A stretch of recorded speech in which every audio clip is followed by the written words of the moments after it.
आज आपके press conference का उद्देश्य क्या है? आज हमारे प्रेस कॉन्फ्रेंस का उद्देश्य यह है कि हमारे जन सुराज में प्रतिवर्ष एक नए संगठन की कमेटी बनती है और उस संगठन के नामों की घोषणा करना था। जो नए हमारे पदाधिकारी बने हुए हैं उन सभी लोगों को उनके पदों से उनको परिचित कराना था, उनके कार्यों उनके दायित्वों से उनको रूबरू कराना था। इसलिए आज मुख्य रूप से हम लोगों ने अपने संगठन की घोषणा के लिए प्रेस कॉन्फ्रेंस किया है। मैं बात करें तो आप जिला प्रभारी पद पे हैं और जिला का प्रभार जब से मिला तो सारण जिले को में जन सुराज कैसे मजबूत हो, इसको लेकर क्या आप लोग का आगे एजेंडा क्या है, इस रोड पे आप लोग चलेंगे? देखिए, किसी भी चीज़ को मजबूत करने के लिए संगठन की बहुत बड़ी अहम भूमिका होती है और आज उसी की कड़ी में हम लोग आज पहले दिन बैठे हुए हैं। आप जानते हैं कि ये नीचे से लेकर के ऊपर तक जब हर स्तर पर लोग तत्पर हो जाएंगे, हर स्तर पर लोग जागरूक हो जाएंगे तो हमें किसी भी चीज़ को पाने में, किसी मुकाम को पाने में समय नहीं लगता है। तो हम लोगों ने ये रणनीति अपनी बनाई है कि आज हम तो जिला स्तर पर ये काम कर रहे हैं और इसके बाद धीरे धीरे हम इसको प्रखंड स्तर पर भी ले जाएंगे, पंचायत स्तर पर ले जाएंगे, बूथ स्तर पर ले जाएंगे, ग्राम स्तर पर ले जाएंगे और हर स्तर पर हमारा यह संगठन खड़ा हो रहा है। जन सुराज का संगठन एक ऐसा नहीं है कि एक हमने संगठन बना दिया तो हमारा काम खत्म हो गया है, बल्कि जन सुराज महिलाओं का एक अलग संगठन खड़ा कर रहा है, युवा वर्ग का एक अलग संगठन खड़ा कर रहा है, किसान वर्ग का अलग संगठन खड़ा कर रहा है। हर तरह से हर वर्ग पर, किशोरियों का हर तरह से उनके रोजगार से लेकर के उनके कौशल विकास से लेकर के और उनके अंदर हर तरह की मजबूती है, इन तमाम चीजों को लेकर के हम लोग काम कर रहे हैं। और हमारा यह मानना है कि वार्ड से लेकर के और ऊपर तक जिस समय खाली जन सुराज के लोग आएंगे तभी जाकर के हम अपने इस बिहार के भविष्य की बात कर सकते हैं या एक सुंदर बिहार की कल्पना कर सकते हैं। मैडम, बिहार में बड़े बड़े पार्टियां जो है, जो राष्ट्रीय पार्टी हो या क्षेत्रीय पार्टी हो, वो गठबंधन कर चुनाव में आना चाहती है। जन सुराज गठबंधन क्यों नहीं करना चाहती? इसलिए कि गठबंधन तो वो करता है ना जो अपने को कमजोर महसूस करता है। किसी की तो जरूरत तब पड़ती है जब हमें अपने आप पर विश्वास नहीं होता है, उसके अंदर में कॉन्फिडेंस की कमी होती है, वो कहीं ना कहीं कमजोर महसूस करता है तो दूसरों को अपने साथ जोड़ करके अपनी ताकत को दिखाना चाहता है। जन सुराज किसी भी तरीके से अपने आप को कमजोर नहीं मानता है। जन सुराज अपने हर स्तर पर तन मन धन से और जन से हर तरह से ये अपने को मजबूत समझता है।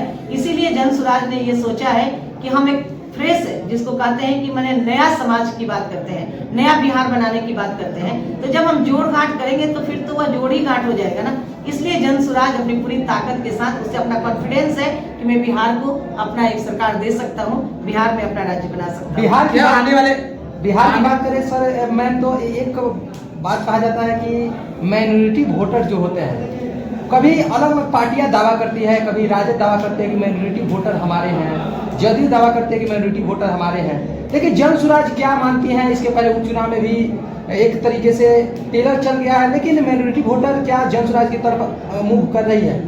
जन सुराज तो किसी एक को खास मानता ही नहीं है। जन सुराज तो सबको अपना मान करके चल रहा है। और अभी आपने देखा होगा कि जो उपचुनाव हुआ है उस उपचुनाव में बड़े बड़े दावे लोगों ने किया, लेकिन आपने देखा कि जो सर्वे का अभी आया था, जो कितने वोटर लोगों ने वोट दिया है, तो उसमें 11% उनका वोट था जिनकी सरकार चल रही है और 10% जन सुराज ने वोट लिया था। उस जगह पर जहाँ की जन सुराज की न पदयात्रा हुई थी, न कोई संगठन बना था, न कोई सदस्य बनाया गया था, तो जहाँ पर बिल्कुल किसी तरह की आवाज जन सुराज की नहीं थी, वहां पर जन सुराज 1-1.5 महीने की बनी हुई पार्टी को लेकर के जब अपने आप को वहां खड़ा किया तो भी वह 11% जो इतने वर्षों से सरकार चला रहे हैं, कभी इस दल में कभी उस दल में उलट पुलट करके अपने आप को ताकतवर बनाए, फिर भी वे 11% पर अटक गए और जन सुराज 10% वोट लेकर के आगे रहा।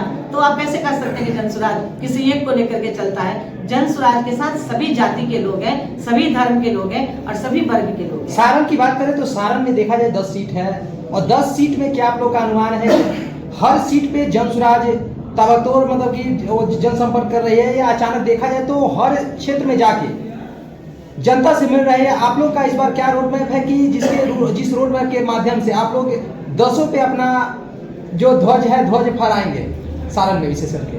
देखिए, सारण ही नहीं, पूरा बिहार के लिए, पूरे बिहार में आपने देखा होगा कि प्रशांत किशोर जी ने कहा जिनकी जितनी जनसंख्या है हम उतना उनको सीट देंगे और इसी पर उन्होंने महिलाओं के लिए भी 40 सीट कहा मुसलमान भाइयों के लिए भी 40 सीट कहा, हर वर्ग के लोगों के लिए उन्होंने सीट निर्धारित कर दिया है। ये तो कोई चोरी छुपे बात नहीं की है ना, वो तो उन्होंने प्रेस कॉन्फ्रेंस में भी कहा है इस बार। इसलिए हर जगह इस बार जन सुराज ही आपको दिखेगा। अभी तो जन सुराज रेंग रहा है, जन सुराज को 2-4 महीना और गुजरने दीजिए, तब आप देखिएगा कि आपकी आंखें जहां भी खुलेगी तो जन सुराज ही नजर आएगा। आपके कान में अगर कोई आवाज गूंजेगी तो जन सुराज की आवाज होगी। आप भी एक महिला हैं, प्रशांत जी महिलाओं को कितना मान सम्मान दे रहे हैं? आने वाले विधानसभा चुनाव में क्या जो अनाउंसमेंट हुआ है कि महिलाओं को कितना सीट मिलेगा, तो क्या सही में सीट मिलेगा महिलाओं को? बिल्कुल, प्रशांत किशोर ने जो भी आवाज दिया है वह 100% अपनी बातों पर कायम है। और आज तक कौन ऐसी पार्टी थी जहां महिलाओं को घर में गाड़ी भेज करके उन्हें सम्मान के साथ राजधानी में बुलाती थी? कौन ऐसी पार्टी आज तक किया है कि जहां महिलाओं को अपने पास गाड़ी भेजकर, अपने लोगों को भेजकर और उन्हें बुला करके, उन्हें भोजन करा करके और उन्हें सम्मान के साथ उनके साथ बातचीत किया है? तो ये तो जन सुराज ही किया है और जन सुराज ही कर सकता है। इसलिए हर महिलाओं को जो सम्मान की बात है, 40 सीट हमारा लोकसभा 40 है और हमारी 40 बहनें चुनाव लड़ेंगी और 40 सीट हमारी महिलाएं जीतेंगी। पटना में प्रशांत किशोर जी का बयान जब अनशन तोड़े थे तो उस समय बयान दिए थे कि नीतीश जी जो है माइंड से जो है ढीला हो गए हैं या उनको मेडिकल जांच होनी चाहिए। क्या नीतीश जी सचमुच माइंड से डिस्टर्ब है? क्या आपको नहीं लग रहा है? अभी आपने 2 दिन पहले देखा होगा, मीडिया में ही ये बात मैं देख रही थी कि किसी ने पूछा, वो मीडिया कर्मी ने, कि आपको कैसा लग रहा है कि आपकी युवा पीढ़ी पर लाठी चल रही है? तो बोलते लाठी चल रही है, कहाँ लाठी चल रही है? तो आपको क्या लगता है कि जिनके राज्य में, जिनकी सरकार है, वहां महिलाओं को लाठी से पीटा जा रहा है, पानी के फव्वारे दिए जा रहे हैं, युवकों को शायद उतना आतंकवादी को भी उस तरह से निर्ममता से नहीं मारा जाएगा जिस तरीके से जाड़ा में उस तरह से बच्चों को मारा जा रहा था, और उस राज्य का मुख्यमंत्री कहता है कि कहाँ लाठी चल रही है? तो क्या लगता है कि वे मानसिक रूप से सही है? तो मैडम सरकार कैसे चल रही है? क्या नीतीश जी नहीं 4 लोग हैं, ब्यूरोक्रेट सरकार चला रहे हैं। नीतीश कुमार सरकार नहीं चला रहे हैं, क्योंकि नीतीश कुमार अगर सरकार चलाते तो शायद इस तरह की निर्ममता नहीं आती। लेकिन ब्यूरोक्रेट होते हैं, वो तो संवेदनहीन की तरह काम करते हैं, और वही 4 ब्यूरोक्रेट नीतीश कुमार को चारों तरफ से घेरे हैं। और इसका प्रमाण अभी आपको देखने को मिला होगा, जो नीतीश कुमार जी संवाद के लिए निकल रहे हैं तो लोग खड़े हैं, लेकिन कोई ब्यूरोक्रेट उनसे मिलने नहीं दिया जा रहा है। आम लोगों से नीतीश कुमार नहीं मिल रहे हैं, फिर वही ब्यूरोक्रेट के घेरे में नीतीश कुमार है और वहां के ब्यूरोक्रेट के बीच ही उनकी बातचीत हो रही है।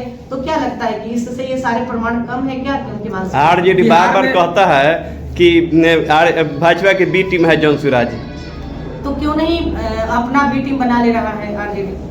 अगर भाजपा के बी टीम है तो वो भी तो अपना बना सकता था। ये बातें बिल्कुल अलग है। जब कहते हैं ना, जब खिसियाई बिल्ली खंबा नोचने की बात आती है तो आप उसके पास दूसरा कोई ऑप्शन ही नहीं है। अभी आपने देखा होगा कि पिताजी कह रहे हैं कि दरवाजा खुला है, बेटा कह रहे हैं दरवाजा बंद है, आपका मीडिया चला रहे हैं न्यूज कि परिवार में ही विद्रोह हो गया है। तो जहां एक घर को लोग नहीं बांध सकते हैं, वह क्या इस राज्य को बांध सकते हैं क्या? ये तो समझने की बात है, ये तो देखने की बात है। बिहार में देखा जाए तो एनडीए की सरकार है, लेकिन इससे जन सुराज से सबसे अधिक अगर कोई भयभीत है तो आरजेडी, ऐसा क्या? भयभीत आरजेडी नहीं है, भयभीत तो सभी है।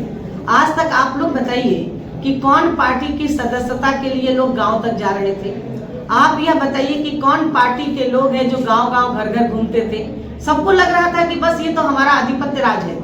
लेकिन जन सुराज ने अपने कदम को बढ़ाकर, अपनी आवाज को देकर सारे पार्टियों के कान खड़े कर दिए हैं। आज हर पार्टी डर रही है, चाहे वह राजद हो या भाजपा हो। कुछ दिखावे की बात कर रहे हैं, कुछ पर्दे के पीछे हैं। सच्चाई यह है कि सभी पार्टियों को डर है और सभी पार्टी आपस में वे एक तरह से काम कर रहे हैं, आपस में वे एक तरह से बात कर रहे हैं। उनको डर है तो जन सुराज से डर है। एक आखिरी सवाल है, क्या बिहार में जो क्षेत्रीय पार्टी है जो आपके विचारधारा पर मानती है, वो आपके पार्टी में अगर आना चाहती है तो क्या आप लोग को स्वीकार है? देखिए, ये निर्णय तो हमारे माननीय प्रशांत किशोर जी करेंगे, लेकिन जहां तक मेरा अपना अनुभव है और जो मैं अभी तक जान रही हूँ कि प्रशांत किशोर जी किसी के साथ अभी तालमेल बनाने के लिए तैयार नहीं है। वे अकेले 243 सीटों पर लड़ना चाह रहे हैं और अकेले 243 सीट पर लड़ेंगे। बहुत बहुत धन्यवाद।